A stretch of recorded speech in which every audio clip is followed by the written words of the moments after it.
There are some systems out there that can turn millionaires into billionaires, and today I'm gonna tell you all about them. This is the first of many videos in which we discuss wealth building strategies for the super wealthy, so make sure to subscribe if you want to see more videos just like this one. But before we get started, I have a question for you. Imagine you own a $1 million home. You live paycheck to paycheck, but now your boss offers you an amazing opportunity to move to another city and take on a new job with a 25% pay raise. But when you get there, you find out that houses cost 3 times more than they do where you're from. What would you do? Would you move or would you stay put even though it means missing out on making more money? If you said move, you were correct, and it's because you were thinking like a billionaire. And the reason why this matters is because the way that you think determines whether or not you'll become wealthy. It determines how you make decisions, the types of investments you pursue, and ultimately the size of the empire that you build. For instance, when Warren Buffett was asked about his investment strategy, he replied, "My favorite holding period is forever." In other words, Warren isn't interested in getting rich quickly. He's interested in growing his net worth over time. Same goes for Charlie Munger. When asked what his no-you rule for investing is, he replied, "Don't lose money." Jeff Bezos has said, if you double your rate of savings by improving your efficiency, you can be financially independent in just 2 years. Then there's Mark Cuban, who said, you need to focus on the long term and be able to say no to a lot of crap.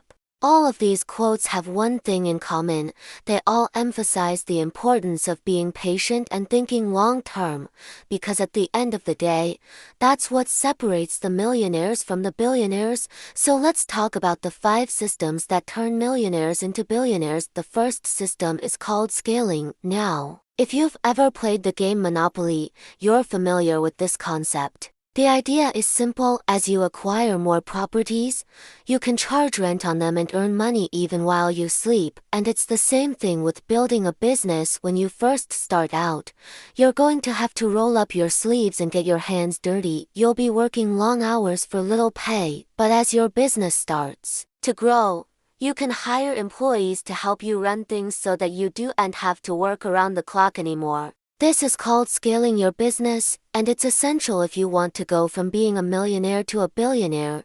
You can scale by increasing your prices, selling more products or services, or by expanding into new markets. According to Forbes, the average billionaire spends less than 13 hours per week actually working in their business. And that is because they've successfully scaled their businesses to a point where they don't need to be involved in the day-to-day operations anymore. Instead, they focus on big picture items like developing new products or expanding into new markets. Now, speaking of expanding into new markets, that brings us to our next system, which is diversification. Just like the pros in the NBA, NFL and MLB diversify their portfolios by playing multiple positions, billionaires diversify their investments across multiple industries. Take a look at the stock market.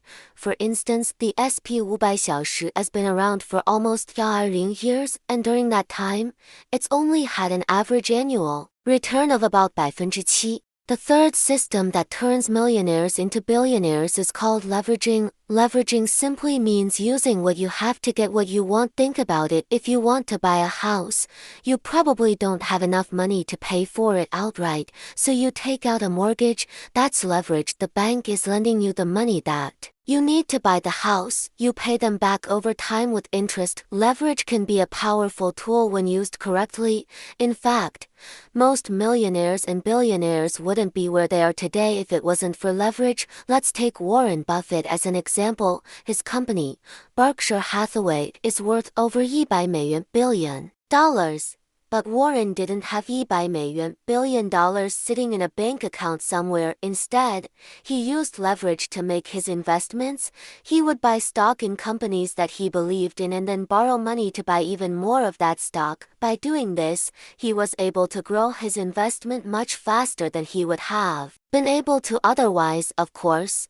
This comes with some risk. If the stock goes down in value, you could lose a lot of money, but if you use leverage wisely, it can be a great way to grow your wealth. Now, leverage isn't always easy to get, but it is possible. Banks and other financial institutions are willing to lend money to people who they believe can make good use of it. If you have a good credit score and a solid business plan, you should have no problem getting the funds that you need to make your dreams a reality. So if you want to go from being a millionaire to a billionaire, don't be afraid to use leverage, just make sure you use it wisely. System knows is called passive income. Now, we've already talked about how millionaires think differently than billionaires. One of the ways that they think differently is when it comes to money. Millionaires tend to be very focused on increasing their income. They work hard, save diligently, and invest in safe, low-risk vehicles, like high-yield savings accounts, CDS, or maybe real estate. Basically anything that will generate a reliable stream of cash flow that can sustain their lifestyle. On the other hand, billionaires aren't really concerned with just making more money. They're more concerned with building a legacy. They want to create something that will continue to grow even after they're gone. That's why they're willing to take on more risk than millionaires are.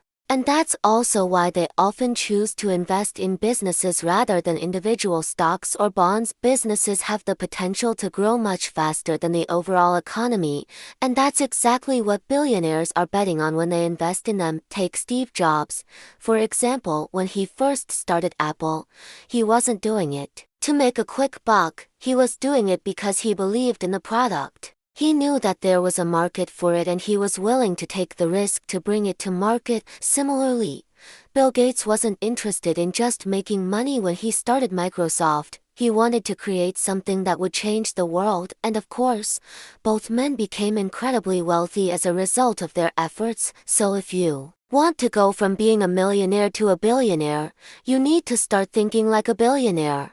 That means being willing to take on more risk, thinking long-term, and focusing on building a legacy. It won't be easy, but it is possible. And finally, the fifth system is called cutting the cord. If you want to go from being a millionaire to a billionaire, you need to cut the cord.